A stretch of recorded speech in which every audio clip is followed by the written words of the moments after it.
UTALK family, what go on? What go on? This your boy D with another live show with UTALK. And y'all know how we start off every show. It ain't no me. Without you, baby. K Nation, what's going on? I'm about to bring my player partner in with me, man. Mr. Larry J. Frank, man. Mr. Larry Frank Jr. What's going on, Larry Frank? What it do? What it do, Larry Frank? What's going on, man? I got it back there to tell him what's up, Larry Frank, before I bring you in here. Oh, man.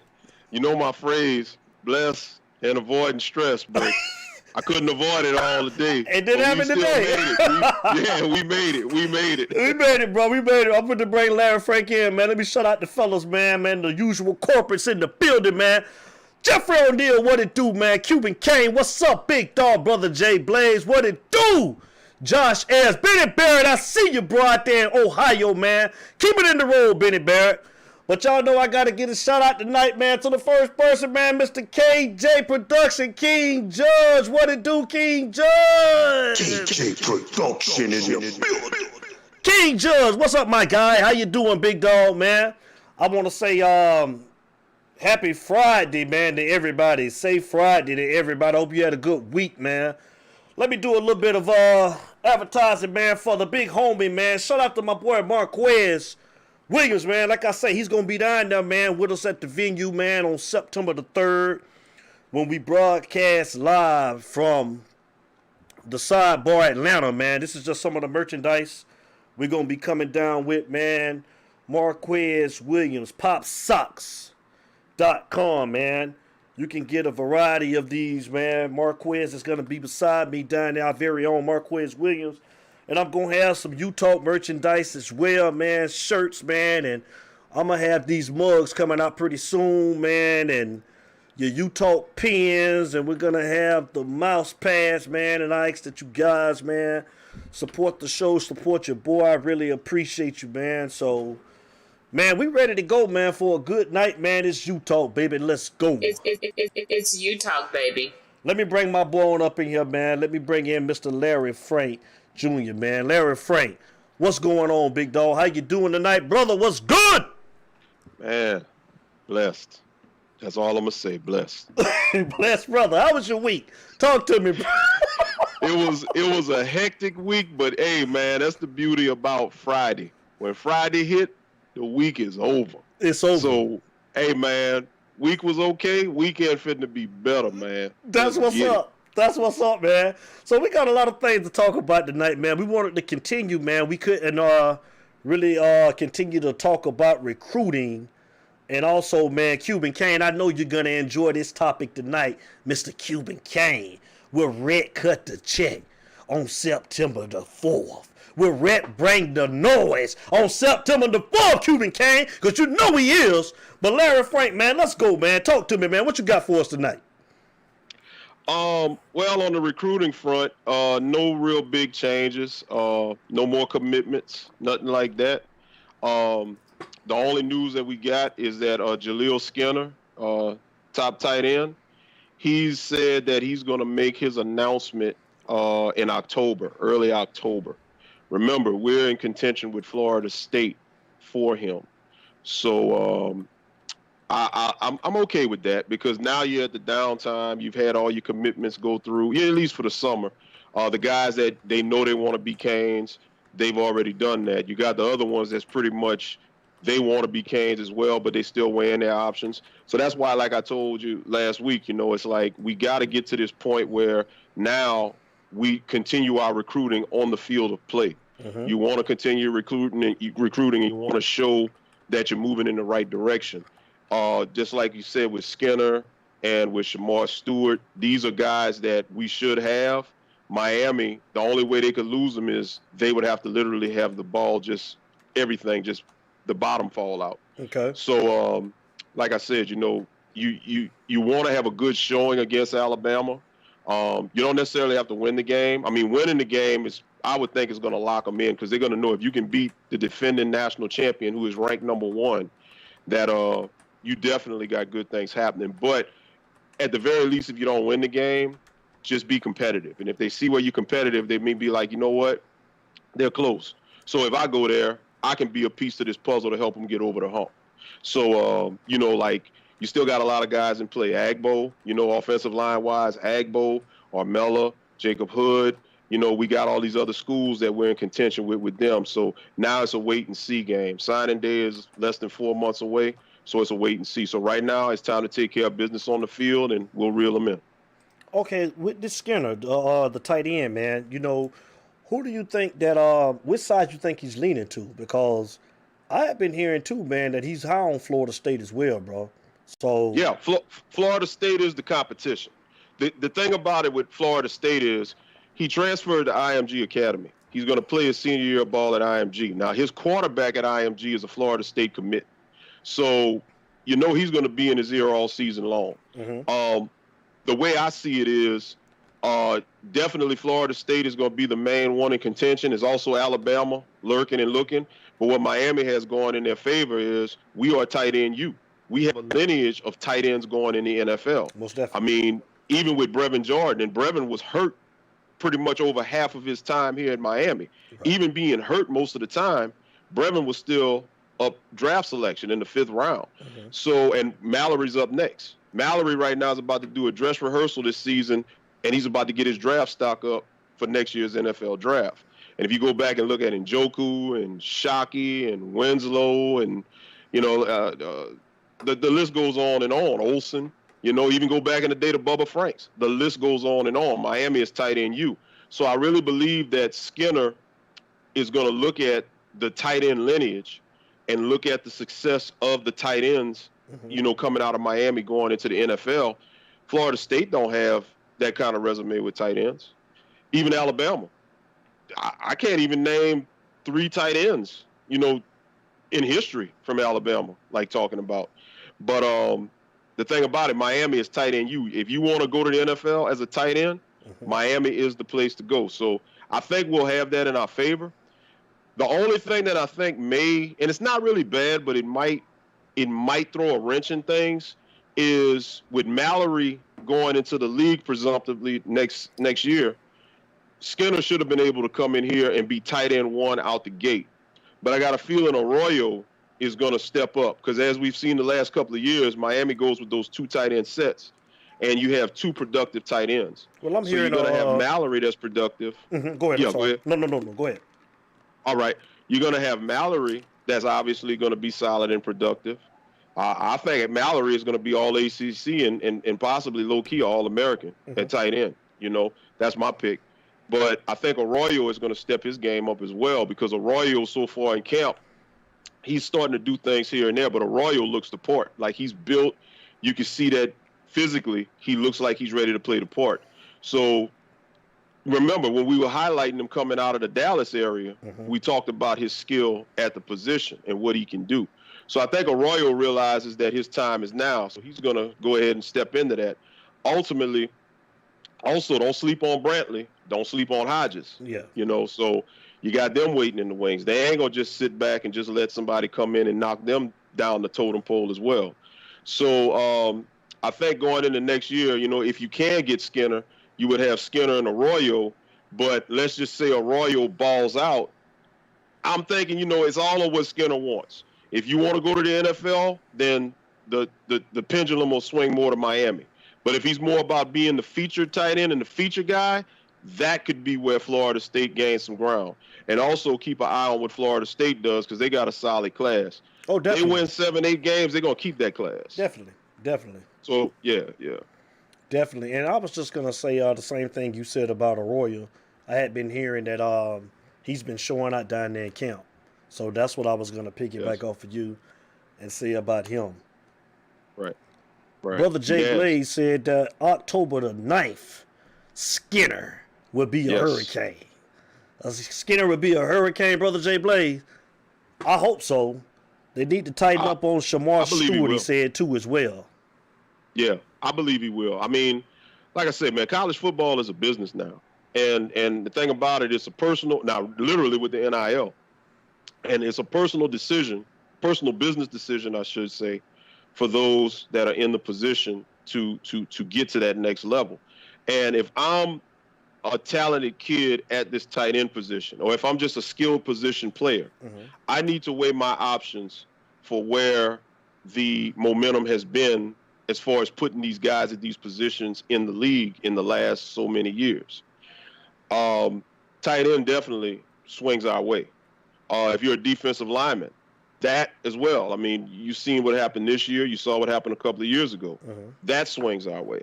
So, yeah, October the 9th, I think he will be a Cane. I'm not worried so much about him. I'm worried more about us. Can we? Because we'll be 5 games into the season.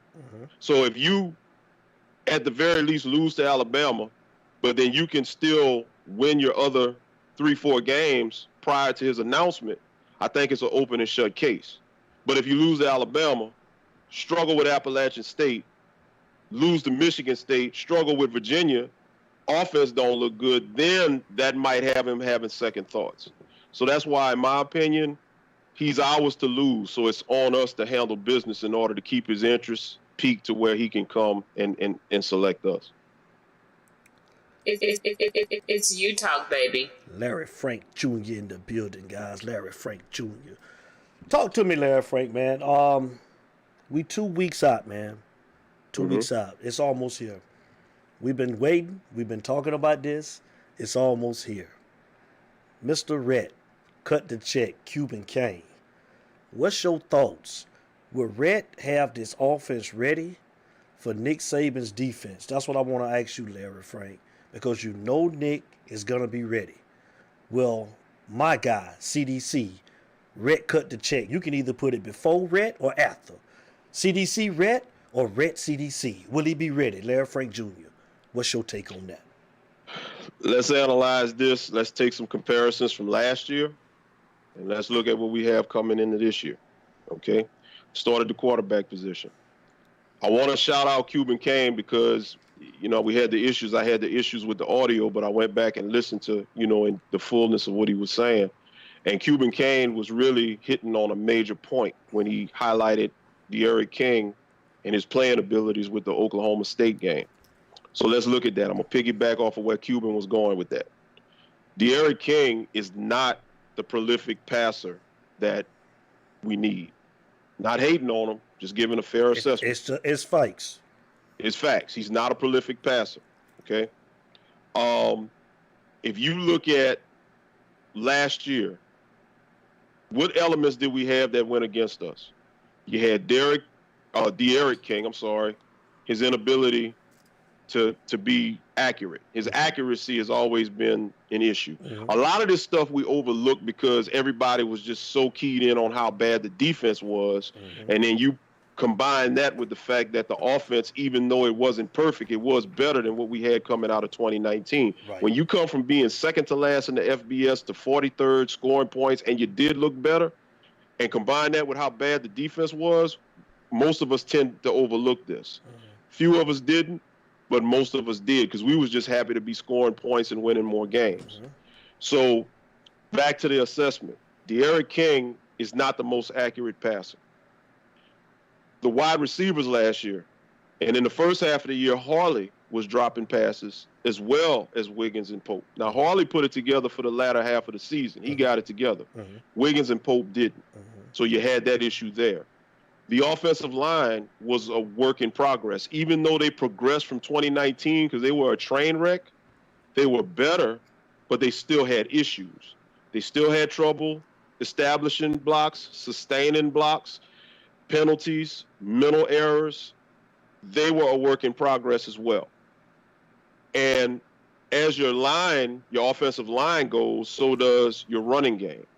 The running backs had bursts where they looked great, but they couldn't really get all in with it because the offensive line was inefficient.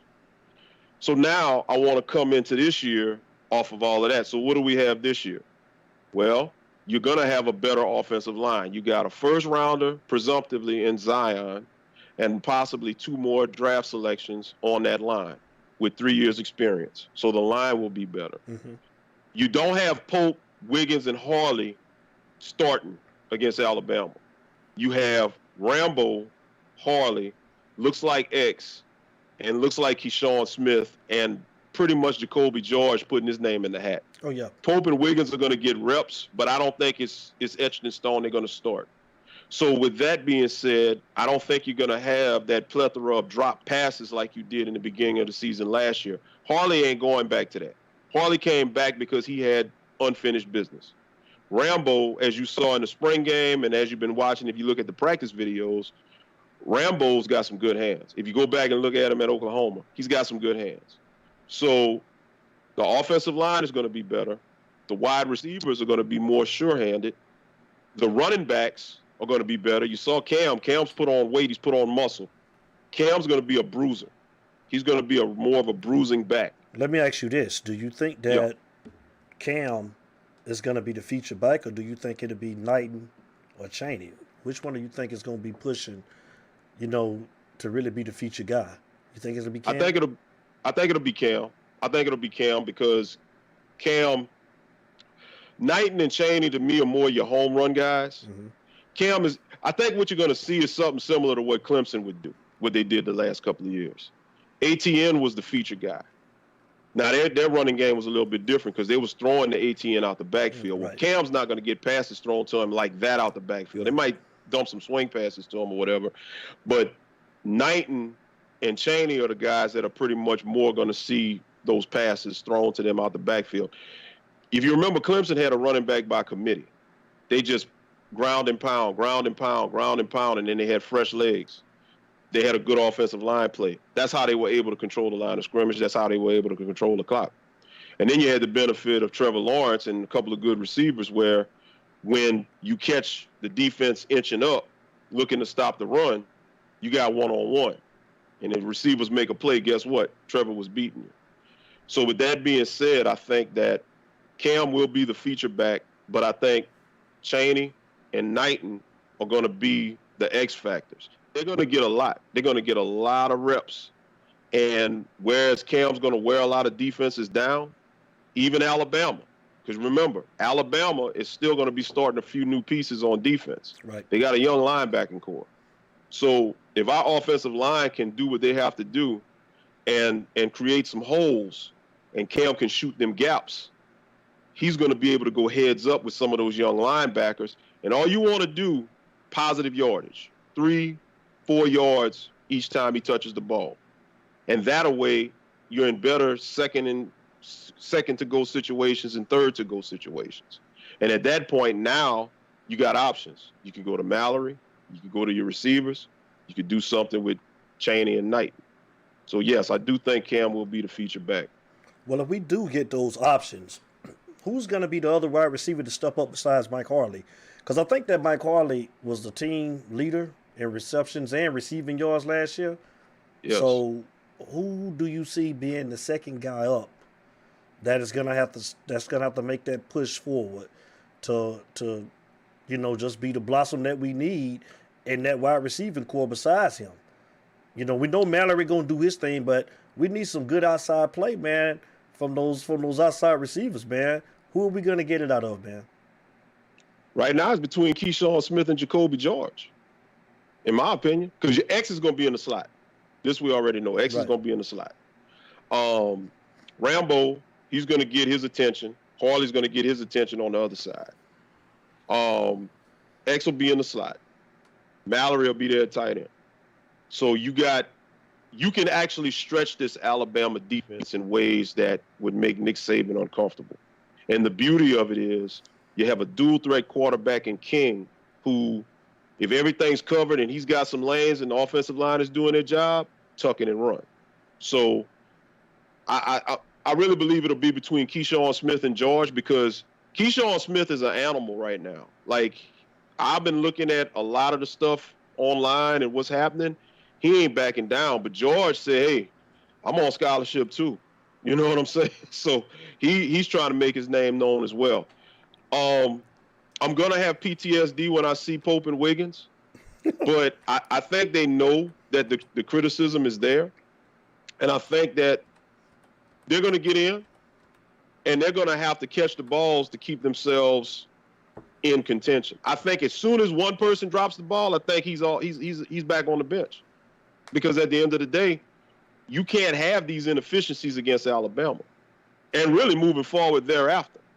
So that's what I think you're going to have. I think it'll be between Keyshawn and Jacoby. As of right now, I would say Keyshawn gets the nod as of now. But George is coming. He's on his way. So you're saying Keyshawn Smith? You think Yes. that's okay, Keyshawn. So do you think they're ready to be aggressive in this game? You think that how do you think we're gonna come out? You think that he'll try to establish the run first just to see? First thing is no jet sweeps. Jet sweeps, scrap it. Like, no. That's the first thing. Like, I'm hoping they don't try that because for some strange reason, he always wanted to go to that. And most teams are coached up against that. You're not going to fool too many teams with that. Alabama is fast and disciplined too, man. So yes. They do a lot of that in the SEC anyway. LSU did it a lot. A&M did it a couple of times last year. Auburn did it a couple of times. So that's really college football as a whole. That is common. So I would scrap that. I think that with the offensive line being experienced as it is and having got the reps that they got in the offseason, you're going to have to go toe-to-toe and just, hey, man, Cam put that muscle on for a reason. I don't know if you saw the picture. There was a picture of him in the gym with some barbells. Cam was jacked, like unbelievably jacked. So I think Cam got his body right and got his body ready because he's ready to start being the bruiser. And he's a hard runner. You know, I was always mad whenever they would have him in the game and then they would pull him, like what it was 2 years ago, I think what was it, DJ Dallas? Yeah. He was the feature guy. Mm-hmm. And Cam would get in and DJ would have issues, but Cam would get in there and you could see the spark with Cam. But they'd pull Cam out. You see? So if Cam would come in like that, with that running mentality, and that line can open up holes, all you want Cam to do is get to the second level. You give me Cam in the second level, I don't care who the Alabama is, other the linebacker is for Alabama. I'm taking Cam. Because Cam is going to run you like a freight train. Well, that's the big question is the offensive line, Frank. That's the big question, man. Will this unit come together, finally playing together for, their third year going into it? And, yes. Navon Donaldson, do you see him being a starter this year, coming back off of injury? What's your thoughts on that? I think he should be. I mean, he was out. He was talented before the injury. He had a lot of upside. That offensive line, in my opinion, if you look at the progression that they made from year one to year two, even though they were a work in progress, they did it off of 3 weeks of camp last year with the NCAA not knowing if he was going to have a season. And throughout the season, with a new offense being installed. Now, you know the offense. You've had a full off season. I think the offensive line is going to go to new heights. I won't go so far as to say a championship contending offensive line, but this offensive line is good enough that it can support the skilled players that we got and the skilled playmakers that we got. All you want the offensive line to do is establish and sustain blocks. Give King time. Because even though we know King is not an accurate passer, why was King not accurate last year? Because in the back of his mind, he had to think fast. I either need to get rid of this ball to whoever's open. Or take off. Or I need to take off and go because if I hold it trying to go through my reads, I'm probably going to get killed. Mm-hmm. So you have to think that a lot of his throws were affected by the fact that the offensive line was so inefficient.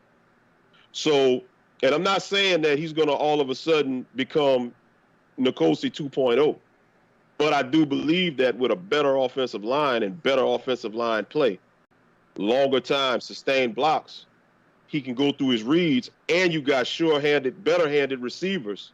You got Rambo, you got Harley, Smith, X, George, Redden might get in there. You could take a chance on Wiggins and Pope. Brunson might get in there. Mallory, you'll have him. You'll have Arroyo. And you can check down to your backs. He'll have more time to go through his reads and his progressions, and then he may not have to rush his throws. Keep in mind, in 10 games last year, even though it was 11, because he only played, a quarter and a chunk of the second before he got hurt. Mm-hmm. In 10 games last year, he threw for over 2,600 yards. 23 touchdowns. 23 scores versus only 5 interceptions. interceptions. I think he ran for over 500 takes care of the ball. yards. Yeah, he takes care of the ball, and he ran for over 500 yards too. Yes. So look at those numbers and put that with the inefficiency of the offensive line. He did that without an effective offensive line. Mm-hmm. So give me 12 games, regular season, not counting conference championship if we get there, or the bowl game. Let's just approximate what could happen in 12 games with an improved line, better wide receiver play. Because the thing about it, we got to give credit where it's due, and we got to give criticism where it's due. Most definitely. As much as the wide receivers drop passes, it was a team shortage as far as effort. Most definitely. The line didn't do their job. King basically didn't always do his job. Wide receivers didn't do their job. Mm-hmm. So I think coming into this season, the whole emphasis was do your job. And if everybody in their specific units do their job, I think you're going to see a jump from 43rd in the FBS to at least a top 20 unit. And I tell everybody, I've been saying this ever since I've been a part of this. If you have any doubts about what Rhett Lashley's offense can look like, go on YouTube and type in Rhett Lashley SMU and just watch what he was doing. If you see what he was doing, if you saw how smooth that offense looked, and they didn't have the playmakers that we got. They didn't have the talent that we got. No. They did not have that. If you can do the same thing with what we have that he did at SMU, Miami will be an offensive juggernaut. Miami, there's no reason, including the Bama game, that Miami cannot score a minimum of 37 to 40 points a game. Because Alabama, a lot of people, just like on the flip side with us, we overlook the offense for the sake of a bad defense. We overlooked Alabama's defense last year for the sake of a prolific offense. Yes. Their defense, even though they were stout and they were good, they gave up a lot of points. Mm-hmm. They could be scored on. And the thing about it is, you have to take advantage of that. Same thing happened with LSU in 2019. As great as LSU was offensively, they gave up points on defense. So I say all that to say this. Alabama's defense is getting a lot of love because it's Alabama and they got some playmakers. Mm-hmm. But they're definitely vulnerable. And we got to attack them, and we got to attack them, and, hey, we just got to do it. It's UTALK, baby. It's UTALK on a Friday night, man. If you want to call up, man, come on and call up, man. The telephone number is 404-462-0477. That's 404-462-0477. We talking hurricanes tonight, man. We talk hurricanes every Friday over here on UTALK. It's 2 weeks away, y'all. Miami versus Alabama, man. Are you ready? Are you ready, Cane Nation? UTALK family, are you ready? This is what we've been talking about. Are you ready? It's here. It's here. But I have to agree with you, man. I mean, I think the X factor is the offensive line. And they're going to have to make a jump from what they looked like last year in order for us to even have a chance to compete in this game. And we're just going to have to see. You know, which group going to mesh together, man? I mean, I want to know who they're starting at right tackle. I think that's a big toss-up. I mean, what do you think about the right tackle position? I think we struggled with Jaron Williams at that position last year. I mean, what are you thinking at right tackle? We shouldn't have struggled with Jared Williams because he was an experienced player coming out of Houston. Right. Honestly, once again, Garen Justice in a full offseason. He can do it. He can play. You know, he can play that position. He's got the ability to do it. It's so tough because at the end of the day, I think we've all just been so scarred by how bad the offensive line has looked the last couple of years. And it's kind of like everybody's looking at the defense. You're expecting to still have issues, but I truly believe this full offseason is going to open up the door. So honestly, I would go with Williams. I really would, because he has that upside. I would go with Williams. I think he can blossom, and I think Garin Justice can get him right. I believe in Garin Justice as a line coach. You like Garin Justice? I like him as a line coach. Reason being is because I look at where this line has come from. I look at where they went last year. They were a work in progress. And I truly believe, you saw what he did with Zion was a work. Zion was a project. And look at Zion now.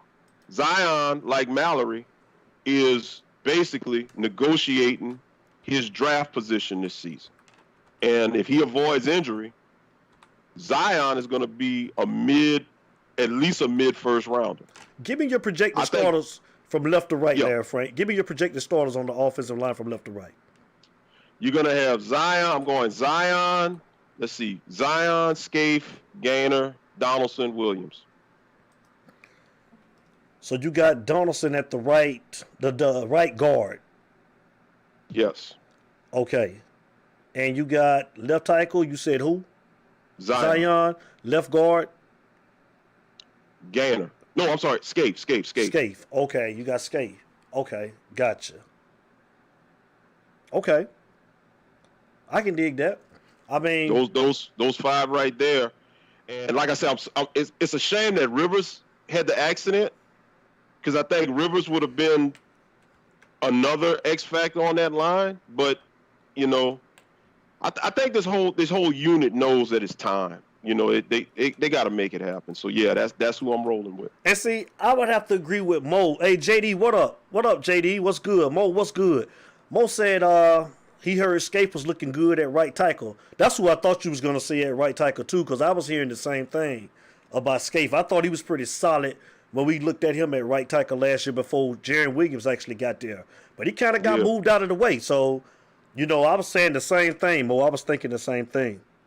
It's a crapshoot, because Justice has them, and it's like they're all plug and play in different spots. Right. And that's the thing. Like, it's so hard to project who's going to be where, because everybody's been just getting plugged in different spots. It's almost like it's a project. Right. To see where are we going to put you? Where are we going to put you? You see, so we'll just have to wait and see, man. No matter where, like I said, I do believe that they are primed and prepped for a better season. They know their job. They know what they got to do. So hopefully, Justice and Lashley, they can evaluate who's going to work the best at what position on the line, coach them up, and just, hey, man, September the 4th, do your job. What do you want to see out of your head coach, man, Manny Diaz, this year? What you looking to see out of Manny? What's your thoughts on him? Changing up the coaching staff. I mean, I give him credit for that. It's one thing about him that I always admire. He's not afraid to make the changes, even after 1 year. I mean, I give him that. But we got to see something out of Manny this year, man. I want to see accountability. From Manny. I want to see Manny really take into account whenever something doesn't work out, instead of necessarily, kind of passing the buck like he has historically. I want to see accountability. That's from the media side, From a coaching standpoint, I think Manny really needs to get to the point where, look, you need to get your team and have them better prepared. How many games last year on paper should we have dominated? We had better competition. Oh, most definitely. I'm sorry, better talent, I should say, than the competition. Most definitely. There's no way we should have been in a track meet with NC State. Mm-hmm. There's no way we should have struggled like we did with UAB. There's no way, even if Clemson was better, that we should have got dominated like that. Right. There's no way Oklahoma State should have jumped on us the way that they did, because we got playmakers and athletes too. That all comes down to preparation. So I really want to see these players. In other words, it's like this. Game 1, you're facing Alabama. You pretty much know it's going to be war. I don't want to say give them a pass because no game should be one that you get a pass. Nope. But it's understandable because it's Alabama. They have more depth. But I don't want to be winning a game against Appalachian State 42-37. I don't want to win a game against Michigan State 34-31. Certain games, certain teams we play, we should dominate, like we did Duke 48-0, like we did FSU 52-10.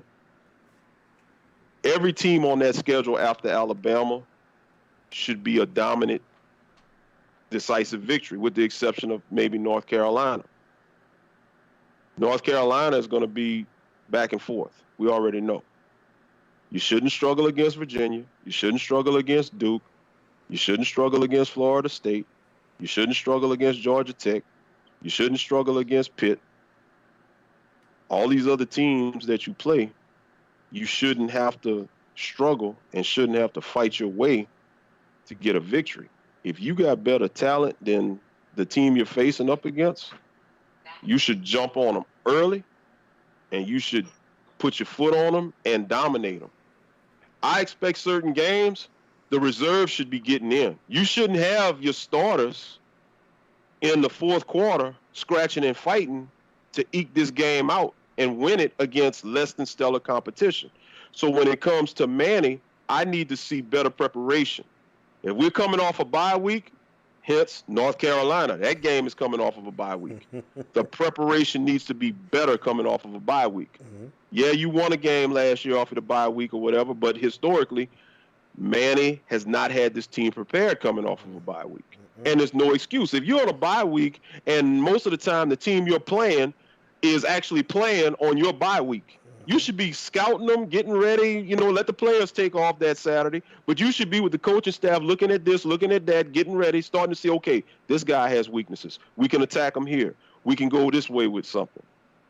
It's almost like when they come off of a bye week, it's like they all took the day off. Right. So I need preparation. That's what I want from Manny. Give me preparation, and I need accountability. Most definitely. Do you see Manny getting the defense back to the form where he had it 2 years ago? I think the style of defense will be. We know Manny is a risk taker. He loves to blitz. He loves to attack. So the passive form that you saw the last couple of years, that's out the door. You're going to see more aggressiveness. And it goes back to what I was saying, about having better playmakers. I mean, even if we got better playmakers on that side of the ball, with the exception of the linebacker position, we should be able to hold our own defensively and keep these opposing offenses in check. I'm talking about after Alabama. Mm-hmm. Now, against Alabama, it's kind of hard because you don't know what you got. You got John Mechie III. That's their star wide receiver. Well, pretty much Stevenson is going to probably be on him. The beauty is Steven comes out the SEC, comes out of Georgia. So there's some familiarity there. That's a good thing. The running back situation, their starting running back only has, I think he only had 400 and something yards last year. But once again, he's just another running back in the line, so we've all seen it. It doesn't matter if you're a new running back at Alabama, you're going to get the nod and you're going to roll. They have those sizable, supersized offensive linemen to open up the holes and run behind. So that's where, defensively, he's going to have to really attack. If they get him in third and longs, that Alabama quarterback that you got, you need to send the house at him. Mm-hmm. If he approaches that game and approaches that season, this whole season, the way that he did in 2017, remember the Notre Dame game? Oh, yeah. The defense was relentless. Yes. If he can go into the season and have them from game one playing that type of football, like, hey, pull the 2017 tape out and show them this in film room. Show them this is what we did in 2017. This is what I want us to do this year. If you can do that, then I think it's going to pay bigger dividends on a defensive standpoint. Okay, I got another one for you. Do you see Travaris Robinson coming in and having the defensive backs with a different attitude? And I heard you say, sit in the house. Do you think that we'll see better technique, man, and man-to-man coverage this year? Just a more aggressive play as far as guys coming up to the line of scrimmage playing bump and run versus a lot of zone and soft coverage we seen last year. What do you think about T-Rob's? This will be his breakout game with Miami too, man. So what are you thinking? They're going to be more physical. If you go look, I've been looking at the videos and all of that. I've been looking at him, his coach. One of the things I'm looking at that I try to see in these videos that they put online, I'm trying to look at the coaching and the approaches by the coaches. Right. And a couple of the T-Rob videos that I've seen, okay, I'm seeing T-Rob really digging into these dudes. Like, if you remember last year, well, if you looked at them, if you had a chance to check them out, you would see maybe Blake Baker just standing on the sideline, and you'd see these guys at practice and just no interaction and just, it's okay, let's run it again. Like they're all just monotone with it. right. T-Rob is really physical with it. Like, not physical in a bad way, but physical as in, you can see he's animated. Like, he's really teaching them, like, look, you got to do this. You can see the hands, clapping his hands, pointing at this, doing this. DVD as well. I've seen DVD doing the same thing. Right. So I from what I've seen thus far in some of the camp practices that they've been able to kind of highlight and spotlight T-Rob, Right. I think he's going to bring that type of an approach every week, every game. I do believe you're going to see bump and run. I do believe you're going to see a lot of press coverage. And I don't think you're going to see a lot of sloppy. Remember last year, one of the biggest pet peeves I had? I think we highlighted it on about 4 or 5 different shows. The mechanics. How many times was Trajan banned? Lord have mercy. Man, I got PTSD. Al Blades, I don't know why I'm thinking of Trajan banned. I guess because I'm wishing Trajan was still here. How many times, man, how many times did Al Blades, was he in position, right? But he didn't turn his head on a swivel. And he was batting balls down, but he could have had more picks. How many times did receivers make tough catches and he was in position and he didn't get his head on the swivel to defend the play? Yes, Al Blade was always in position a lot. It was very similar. He got beat a couple of times, but most of the times he was in position. And that brings me to my next question for you. You talked about Tyreek Stevenson being on one side. So who do you see in filling that other spot on the other side? Because, to me, Corey Couch is a slot corner. And it's going to be out of who? Ivy or Blades? It's Ivy and Blades on the other side. I do think Couch is going to have the biggest. You're going to feel him the most this season because he's a baller, man.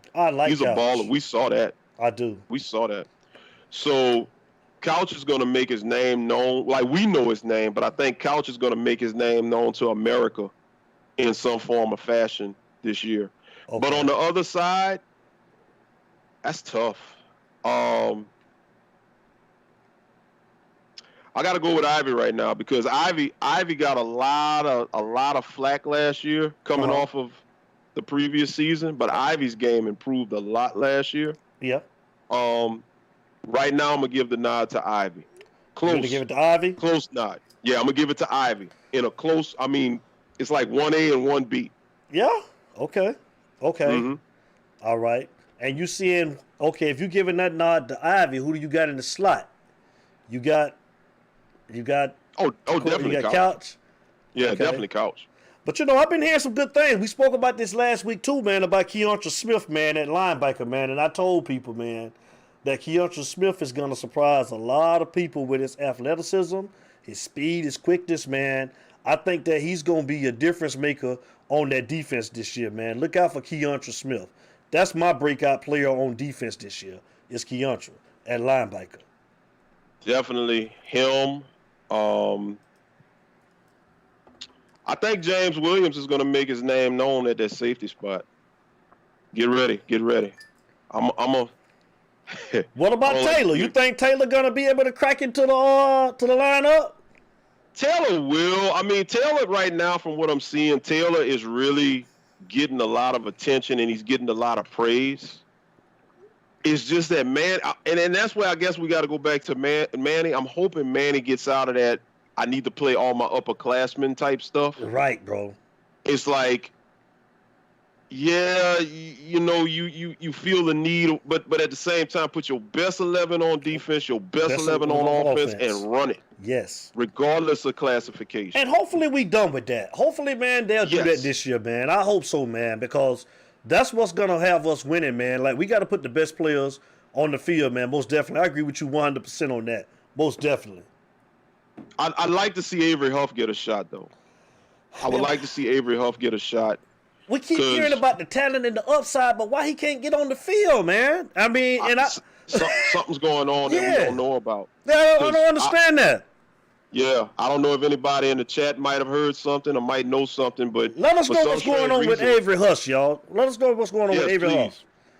Hey, shout out to Chris Malone, man. Shout out to brother Jay Blaze, Jeffrey O'Neal. Shout out to our family, man. Our UTALK family, man. Mo, what it do? Raising Cane, what it do? What's going on, man? For Benny Barrett, what's up? JD, what's up? Chaos Fizz, what's going on? Brittany, Sherry Lewis, what's going on, man? We love everybody, man. What's good? Danielle Carroll, what it do? It's a Friday night. It's UTALK, baby. UTALK, baby. Man, we 2 weeks away, man, from Miami versus Alabama, man, right here in Atlanta. Are you ready? Are you ready? We've been waiting on this, Larry Frank. We've been talking about it ever since the end of the season. Oh, man, this is the game we've been waiting on, man. Look here, y'all. We got about 8 minutes left, man. So if you guys want to call in, man, somebody want to call up and say something, man. We just want to know how you feel about the game, man. Are you ready? Are you coming to Atlanta? Again, man, we're going to be hosting a live show from Sidebar Atlanta, man, from 6 to 10. 6 to 10 at Sidebar Atlanta, man. The after party is from 10 to 3, man, with my boy right here on UTALK, Mr. Larry Frank Jr. We're going to have a good time, man. We want to take pictures, man. I want to meet all of you guys, man. We're going to be getting out some UTALK merchandise. We're going to have a good time, man. We're going to have a good time. I want to see all of you guys there. The telephone number, you guys, 404-462-0477 if you want to call up. Jay Blaze say he in a noisy place right now, man, and he can't call in. It's too noisy. So he can't call in and holler at us. So, Brother Jay Blaze, I know you usually call in, man. If you want to call in, there's the number. Telling people to be quiet so you can make your phone call, brother. Hey, Jay Blaze, Larry Frank said, tell them just to simmer down just a little bit so you can call in and holler at your boys, man. Yeah, for real. Him and Cuban Kane, where you at? Hey, Cuban Kane, guess what, man? I got news for you, man.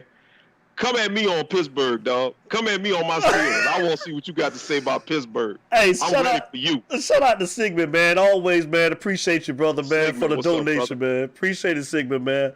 Much love, man. Salute to you, man. Thank you for the donation, man. We appreciate you. We appreciate all of y'all, man. We just getting ready, man, for 2 weeks, man. 2 weeks. We've been sitting around here talking about this, and it's almost here. It's almost here.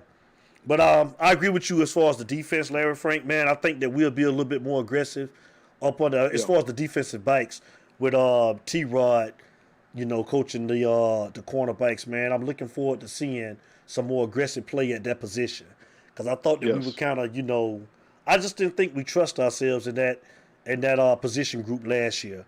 And hopefully he can bring a swag and a different attitude back to what we're accustomed to seeing how University of Miami cornerbacks play football, man, and I think we got the right man back there to do the job. We got PTSD. I mean, let's be honest, D.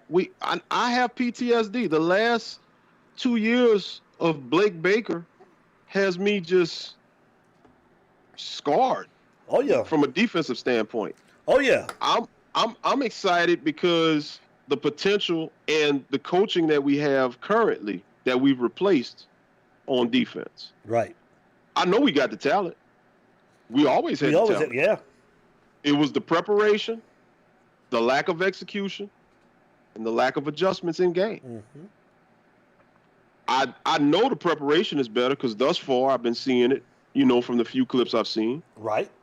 The preparation, The execution, rather, I think is going to be better because with preparation comes the plan for the execution. So in game, you know the execution is going to be better because the fundamentals have been taught better. Guys are going to be in position better. They're going to get their head on the swivel better. Forward tackling should be better. Mental mistakes, jumping off sides, Right. dumb penalties, Right. After whistle issues. All of that's going to be cleaned up. I have the faith that's going to be cleaned up. So with that being said, it's just, I think it's going to take a couple of games of seeing this defense actually play better and maybe revert back to a form of 2017 for everybody to be at ease. I think this team is going to pleasantly surprise all of us. Like I said, my prediction is at worst 10-2. At worst 10-2. And the losses coming to who? I have to give the L to Alabama only because it's Alabama. I want us to win. I'm hoping we win. I think we can win. But until we see a product on the field, I'm gonna have to assume that one L. That's fair. The only other one I got is not to North Carolina. I think they're going to get up because I watched an interview with Bubba Bolden and they asked him, what game are you most looking forward to? And he said North Carolina. And the interviewer was like, well, what about Alabama? He's like, well, Alabama is Alabama, but North Carolina, we owe them.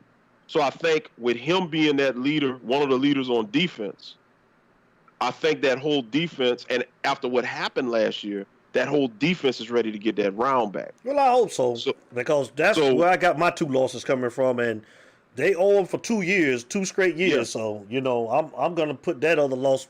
I said Alabama and possibly North Carolina as well. I got us beating North Carolina. I just think that somewhere along the way we're going to – every team does it. Every team has that one loss against a team they shouldn't have in conference, and that's what I see. I can't really pinpoint a specific team, because it happens. So I got us 10-2 at worst with 1 to Alabama, 1 in conference that's not named North Carolina. Could be NC State. Right. Who knows, Pitt could wind up because Pitt is improved. Not much, but they're going to get up to play us just like we get up to play Alabama and Clemson or whatever, or like we think we get up to play. So those other teams are going to get up to play us. So it all goes back to the preparation with Manny. If he's got this team prepared and ready, we'll be good. If not, you'll have an L along the way. But I do think we win the Coastal, and I do think we'll get into the ACC championship game, and I think we'll match up against Clemson again, and then. It's too soon because you got to see what the lineups are going to look like, injuries and all of that. But, beginning of the season, I think we do 10-2, Coastal champs, and we'll see what happens. That's what's up. Hey, man, shout out to my brother Josh Ayers, man, just checking in, man. Shout out to our brother Josh Ayers. What it do, big dog? Happy Friday to everybody, all of you guys, UTALK family. Like I said, man, we're going to be going live every Friday up until September the 4th. And if you coming to Atlanta, man, make sure you at Sidebar Atlanta, man, for the live show from 6 to 10, man. Come holler at me, man. Holler at me and Larry Frank. Man, we're going to have a party in there, man. We're going to get ready for the game, man. It's here, y'all. 2 weeks away. It's here, baby. Come on, Canes, man. Come on, Canes. We're going to feel it. We're going to feel it. Let's go, Miami. We're going to be in the building. But, hey, man, again, man, I appreciate everybody, man. We're going to get out of here tonight, man. Larry and Frank, it's been real. You want to get some departing words, man? It's on you, big dog. Shoot. Yeah, man, let me give a shout-out to Marquez with the Pop Sox. Shouting out Michael Weiss. All our past guests, man. We shouting out all of them.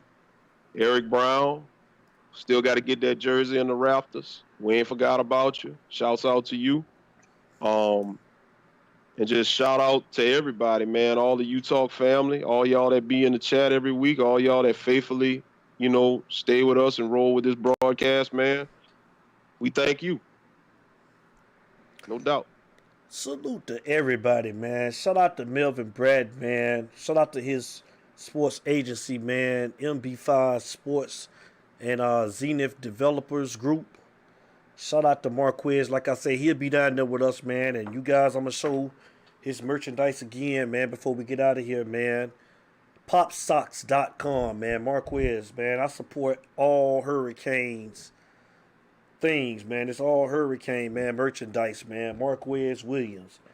And like I said, you guys, man, I'll be putting up some stuff here, man, in the next week or so, man. Your UTALK stuff, man. Your coffee mugs, man.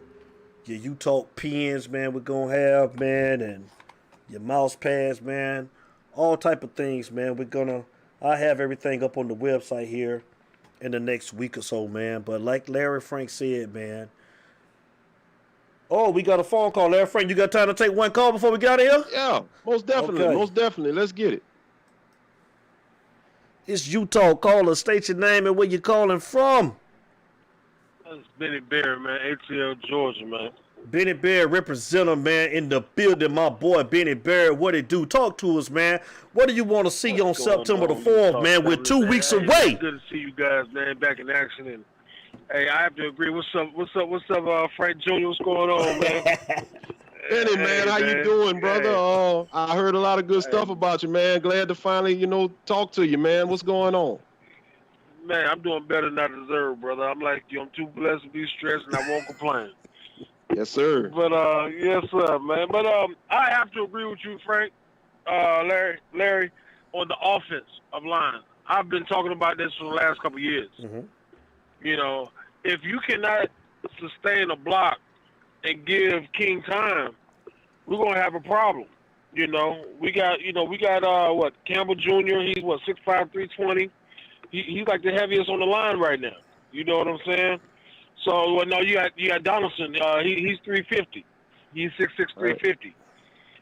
So these guys, you have the height and some size, but can you sustain the block? Or better yet, can you get out there and pull? So it's going to start at the offensive line. That's the only way we're going to be able to put up some points and keep our defense off the field. So I think we can do it. I have to agree again with Larry Frank what he said. He said, we had a messed up, pre-camp last year with the pandemic and things like that. Didn't know we was going to have a season or not. And then this year's really no excuses. So you can't come in there with no excuse. We only have 3 weeks of practice and yada yada yada. We got to come in all balls to the wall from the first game. We got to go out there and punch Alabama in the mouth. Make them play catch up football. Catch up football. We score first. The only thing they can do is tie it up. I mean, they can go up one if they hit a 2-point conversion, but Alabama will do that. They will take they'll take the field goal. Then it's back to 0-0.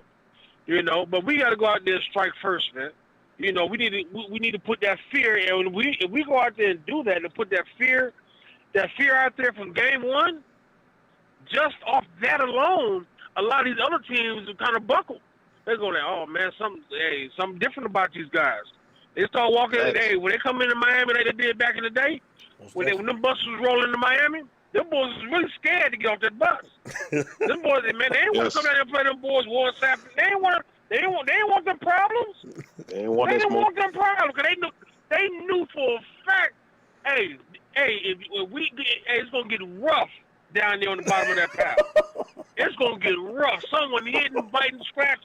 Man, listen, we gonna win. We coming out this thing, and that's how I feel against Alabama. You know what I'm saying? But the offensive line has to set the tone. If you can set the tone, like, listen, man, I'm protecting my king. Hey, you can't get to him. You can't get to him. Let him have his check down, his reads, and then let him make his decision. You gotta be there all night holding the block. Because King only gonna wait so long before he take off anyway. Mm-hmm. You know what I'm saying? So we got that, but give him the opportunity. Give him the opportunity. So I'm definitely I'm looking forward to the offensive line. You know what I'm saying? I want to see what Nelson gonna do, what McClellan gonna do, maybe. You know what I'm saying? So we got some people out there I want to see. Okay. So I'm definitely excited about it, man. I'm definitely excited about it. Benny, I can tell you something, man. I think you might. I'm gonna put something on your brain. Isn't it funny how Alabama's getting all of this, and I mean rightfully so, because they're the champs and they've been dominating. But ain't it strange how Alabama right now looks like Miami back in the day? Like Miami was that team that you was afraid of, that you knew like you had to get your mind right to play them, and now Bama is the, and I hate to say it, Bama is the new Miami of what Miami used to be. Miami. Yes, sir. Yes, sir. It's like, I mean, and it goes without, when you see that word, when you see that name, you see what I'm saying? And that's what we got to get. I'm hoping these guys got this. Listen, I don't care what Crimson Tide done in the future. I'm here now. I'm on my scholarship now. So I'm playing for, this may be my last game. Because if I snap a knee, twist an ankle, they're going to go down to the next man in line. Yeah. So why not give it my all when I go? I don't care who's across from me. I know back in the day we used to say, baddest man slap the sand out of my hand. I'm not even going to wait for you to slap the sand out of my hand. I'm going right to you. I'm going right in your box. If you're going to get an offside penalty, knock him on his butt. Don't get no soft one. If you're going to get one, if Coach going to yell at me, I'm going to slap you in your helmet, and, I'm going to knock you in your rear. That way you're going to know, oh, man, he coming.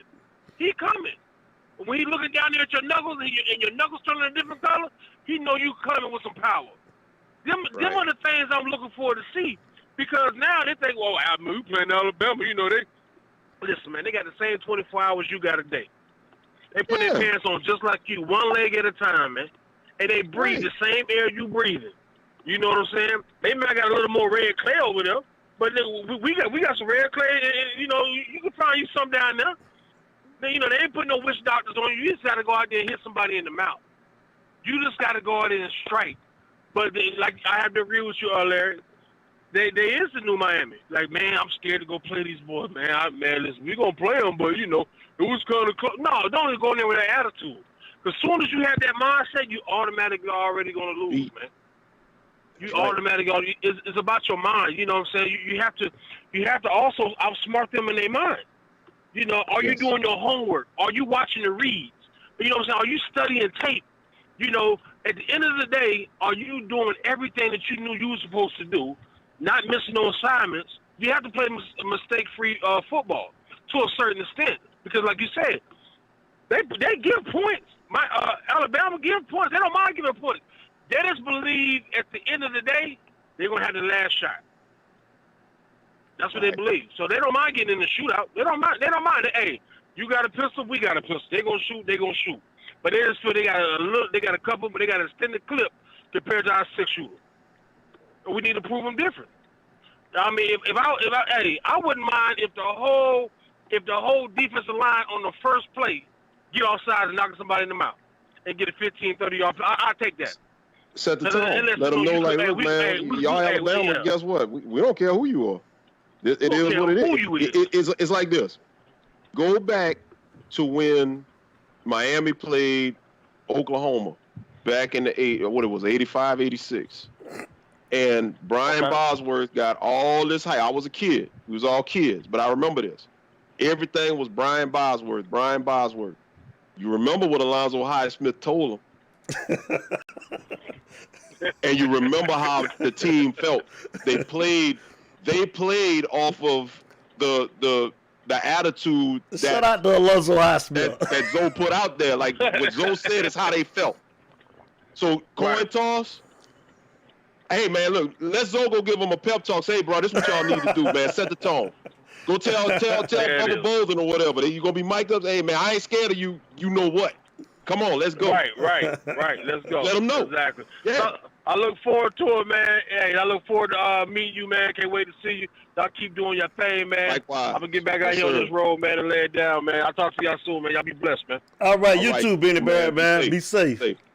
All right, for sure. All righty. It's UTALK, baby. All right, y'all, man. Before we get out of here, man, I want to wish my brother, man, Mr. Eric Brown, a happy birthday, man. It's his birthday today, man. So shout out to Eric Brown, man. Happy birthday to you, big bro. I'll be seeing you up here in Atlanta, man. I know you coming up here for the game, man. We gonna kick it, man. So Happy birthday. Hope you enjoyed your day. And like I said, man, we going to be pushing to get that jersey, that number 32 retired, man, up in the rafters, up at the Watsco Center, man.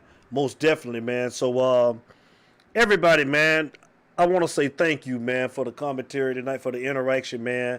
You guys are always great, man. UTALK family, man. We love all of you guys, man. Larry Frank, man, it's been a good one, man. I appreciate you too, brother, man. You bring that noise every week. Keep bringing it, big dog. So I appreciate you guys, man. Appreciate you. Everybody, man, have a safe weekend, man. Stay blessed, stay safe, man. Everybody take care of their families. And like I said, we going every week, man, up until September 4th, man. Love everybody. So y'all know how I start every show. And you know how we end every show. It ain't no us without you, baby. And we out. Stay safe, everybody, man. Take care of yourself, man. Love everybody. Later, y'all. It's